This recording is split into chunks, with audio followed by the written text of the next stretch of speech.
Bismillahirrahmanirrahim. Assalamualaikum warahmatullahi wabarakatuh. Saya atas nama Eki Kusananda, NIM 0101213029. Baiklah, di sini saya akan menjelaskan hadis bagaimana tugas UTS dari Bapak Haji Abdul Muin. Hadis secara harfiah berarti berbicara, perkataan atau percakapan. Dalam terminologi Islam, istilah hadis berarti melaporkan, mencatat sebuah pernyataan dan tingkah laku dari Nabi Muhammad SAW. Menurut istilah ulama ahli hadis, hadis yaitu apa yang diriwayatkan oleh Nabi, baik berupa perkataan maupun perbuatan. Selanjutnya itu metode hadis. Metode yang pertama itu metode maudhu'i.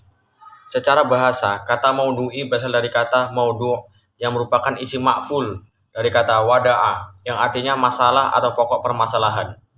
Arifuddin Ahmad mengatakan bahwa metode maudhu'i adalah pensarahan atau pengkajian hadis berdasarkan tema yang dipermasalahkan, baik menyangkut aspek ontologis maupun aspek epistemologis dan aksiologisnya saja, atau salah satu sub dari salah satu tema atau aspeknya.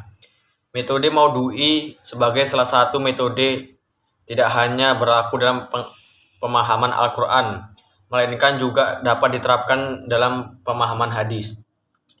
Ciri-ciri metode maudhu'i. Yang pertama yaitu menghimpun hadis-hadis yang membicarakan satu topik tertentu atau permasalahan tertentu. Yang kedua yaitu memahami hadis secara konferensif dengan menggunakan pendekatan tematik. Selanjutnya itu metode tahlili. Secara epistemologi, kata tahlili berasal dari kata yahala tahlil yang berarti mengurangi, menganalisis.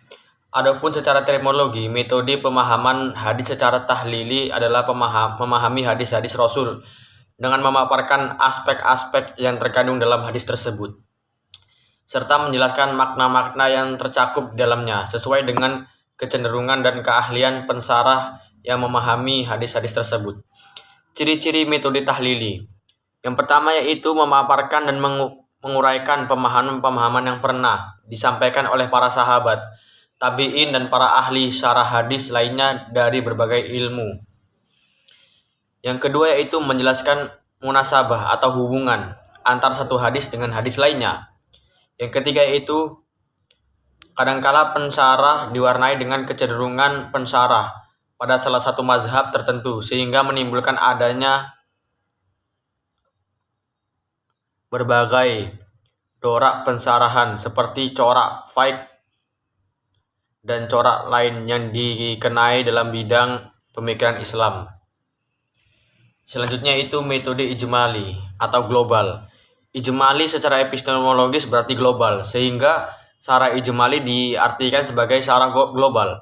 Secara terminologi, metode ijmali adalah menjelaskan atau menerapkan hadis-hadis sesuai dengan urutan hadis yang terdapat dalam kitab hadis yang akan disarah secara singkat atau ringkas. Dapat mempresentasikannya makna literal hadis dengan bahasa yang mudah dimengerti dan gampang dipahami. Jika dibandingkan dengan metode tahlili, metode ini berada dalam menjelaskan hadis sesuai dengan sistematika dalam kitab hadis. Namun dalam memberikan penjelasan, metode ini sangat mudah dipahami dan dipahami oleh pembaca dari kalangan intelek maupun orang-orang awam karena uraian penjelasan ringkas dan tidak terbelit-belit. Ciri-ciri metode ijmali atau global.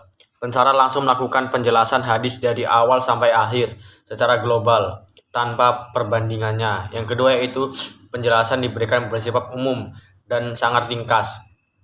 Yang terakhir, pada hadis tertentu diberikan penjelasan yang khas, tapi tidak seluas penjelasan pada metode tahlili.